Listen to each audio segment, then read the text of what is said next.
आपका स्वागत करती हूँ। चलिए हम लोग देखते हैं, अभी तक हमने देखा तुलनात्मक शिक्षा क्या है, तुलनात्मक शिक्षा की अवस्था। तुलनात्मक शिक्षा की अवस्था में हमने कई सारे टॉपिक देखे, जिसमें सबसे पहले आता है आपका यात्री विवरण अवस्था, अन्य देशों की शिक्षा प्रणालियों का अनुकरण और समाज और शिक्षा की पारस्परिक क्रिया की अवस्था, शिक्षा के विश्लेषण काल की अवस्था देखा, शिक्षा और आर्थिक विकास के प्रारंभिक जो पारस्परिक संबंध थे इनकी अवस्थाओं को देखा। उसी के साथ साथ हमने देखा प्रयोग पर जो आश्रित मात्रात्मक उपागम की अवस्था थी। इन सबको देखते हुए हम चलते हैं तुलनात्मक शिक्षा के अर्थ की तरफ। तुलनात्मक शिक्षा का अर्थ, तो बच्चों आपको बताएं तुलनात्मक शिक्षा के अर्थ में किसी भी दो चीजों की तुलना करना ही तुलनात्मक शिक्षा है। किसी भी दो चीजों की, तो हम लोग तुलनात्मक शिक्षा देख रहे हैं जिसमें हम शिक्षा प्रणालियों की तुलना करते हैं। तो तुलनात्मक राजनीति शास्त्र, तुलनात्मक अर्थशास्त्र, तुलनात्मक धर्म, तुलनात्मक व्याकरण, तुलनात्मक शरीर रचना विज्ञान, तुलनात्मक, इसी तरह से तुलनात्मक शिक्षा भी एक विज्ञान के रूप में दिखाई देता है, जिसके अंतर्गत विभिन्न देशों की शिक्षा प्रणालियों की व्यवस्था, संरचना, शिक्षा की विधियां और शिक्षा से संबंधित समस्त देशों की समस्याओं का अध्ययन इस कंपैरेटिव एजुकेशन के अंतर्गत हम लोग करते हैं।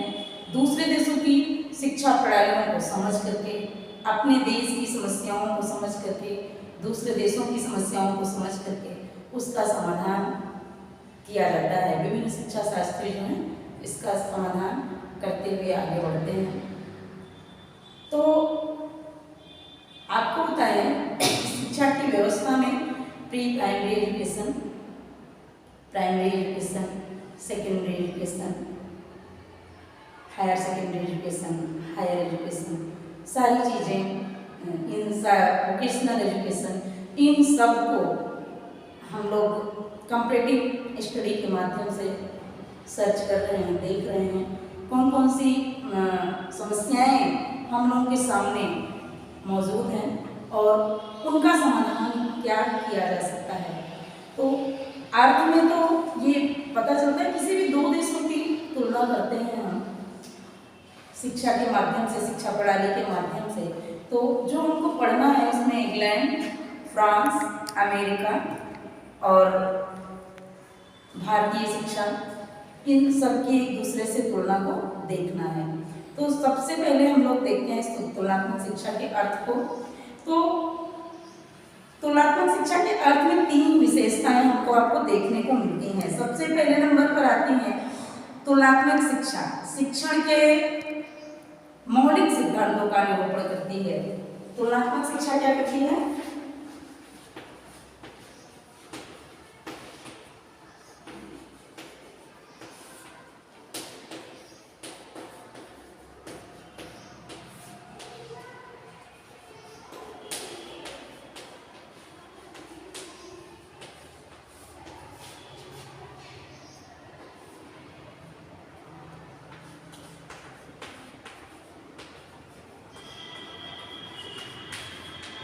सिद्धांतों का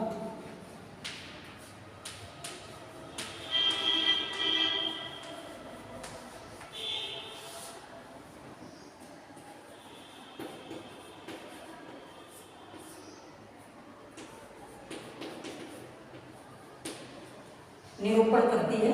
मौलिक सिद्धांतों का, जो हमारी मौलिक चीजें होती हैं, मूल चीजें जो होती हैं, मौलिक सिद्धांतों का निरूपण करती है। दूसरा क्या है?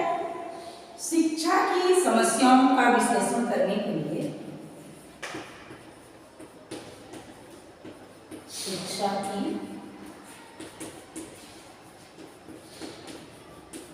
समस्याओं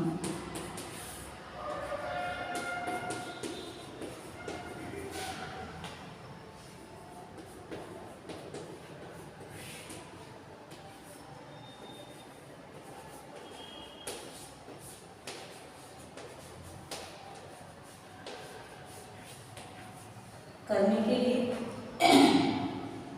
दार्शनिक मनोविद आवश्यक है। दार्शनिक मनोवृत्ति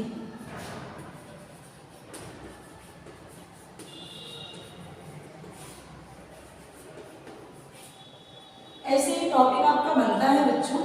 समस्याओं के स्पष्ट अवबोधन से हम दूसरे देशों की शिक्षा प्रणालियों को अच्छे ढंग से समझ करके स्वयं उसका लाभ उठा सकते हैं। ये तुलनात्मक शिक्षा के अर्थ के अंतर्गत आता है। 3 ऐसी चीजें हैं बच्चों, जो पहला है मौलिक सिद्धांतों का निरूपण, दूसरा दार्शनिक मनोवृत्ति आवश्यक है, और तीसरा है स्पष्ट अवबोधन। स्पष्ट अवबोधन से हम दूसरे देशों की, विदेशों की शिक्षा प्रणालियों से इसका लाभ उठा सकते हैं। केंडल ने बताया बच्चों कि तुलनात्मक शिक्षा एक ऐसा अध्ययन है जैसे विभिन्न शिक्षा दर्शन की तुलना सिद्धांतों के आधार पर नहीं, बल्कि वास्तविक आचरणों के आधार पर उनका प्रचलन है। विदेशी शिक्षा प्रणालियों के अध्ययन का जो अर्थ आता है बच्चों, उसमें व्यक्ति के अपने दर्शन के प्रति, व्यक्ति के अपने विचार के प्रति आलोचनात्मक पहुंच, और इसलिए अपने राष्ट्र की शिक्षा प्रणाली की पृष्ठभूमि और आधार का स्पष्ट विश्लेषण। अपने विचारों के प्रति जब तक हम अपनी स्वयं की अपना मूल्यांकन नहीं करते हैं, स्वयं के दर्शन के प्रति, स्वयं के विचारों के प्रति अपना आलोचनात्मक मूल्यांकन नहीं करते हैं, तब तक स्पष्ट विश्लेषण नहीं किया जा सकता है। मानना है केंडल का कि राष्ट्रीय शिक्षा प्रणालियों को राजनीतिक, सामाजिक और सांस्कृतिक शक्तियां निर्धारित करती हैं, इसलिए सामान्य, प्राथमिक, माध्यमिक और को इन शक्तियों के संदर्भ में ही समझना चाहिए।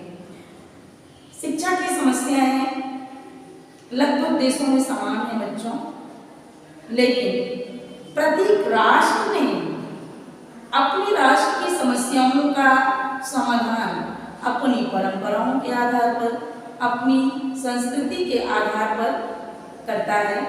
इसलिए इनके बीच, दो देशों के बीच अंतर पाया जाता है।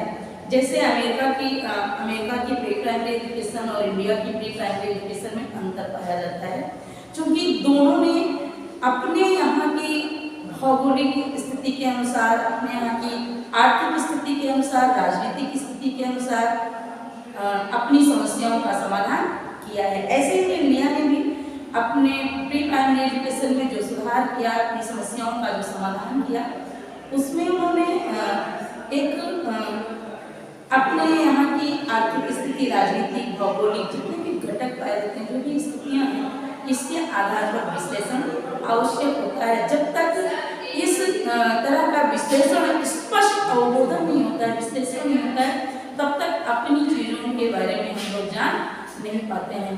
तो तुलनात्मक शिक्षा का कार्य उन शक्तियों और कारणों में अंतर की खोज करना है। कैसे अंतर को हम निकालते हैं जिन्होंने शिक्षा प्रणालियों में भिन्नताएं पैदा कर दी हैं।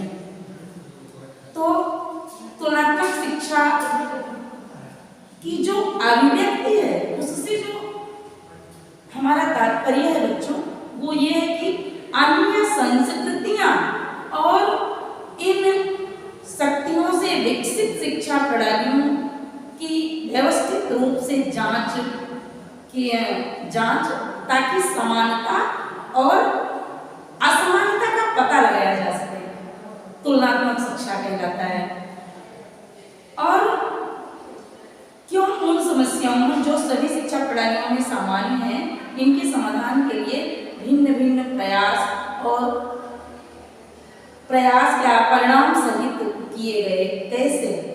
सबसे पहली बात बच्चों ये आती है कॉम्पिटिटिव एजुकेशन के अंतर्गत कि अलग अलग शिक्षा प्रणालियों का जो स्रोत है, अलग अलग देशों की संस्कृति है, और संस्कृतियों के अध्ययन से ही शिक्षा प्रणालियों के बीच समानताओं और असमानताओं का पता लगाया जा सकता है। जब तक संस्कृति का अध्ययन नहीं होता है, जब तक वहाँ की भौगोलिक स्थिति का अध्ययन नहीं होता है, जब तक वहाँ की राजनीतिक और आर्थिक स्थितियों का अध्ययन नहीं होता है, तब तक किसी भी देश के बारे में जाना नहीं जा सकता है। तो साथ ही हम तभी पता लगा सकते हैं सामान्य समस्याओं के लिए क्यों अलग अलग प्रयास किए गए, उनके क्या परिणाम निकले। तो इसके लिए जरूरत है संस्कृति, विभिन्न देशों की संस्कृतियों को जानने की, समानताओं और असमानताओं, समस्या के समाधान और प्रयासों से, परिणामों से अपनी शिक्षा व्यवस्था को अच्छे ढंग से समझा जा सकता है।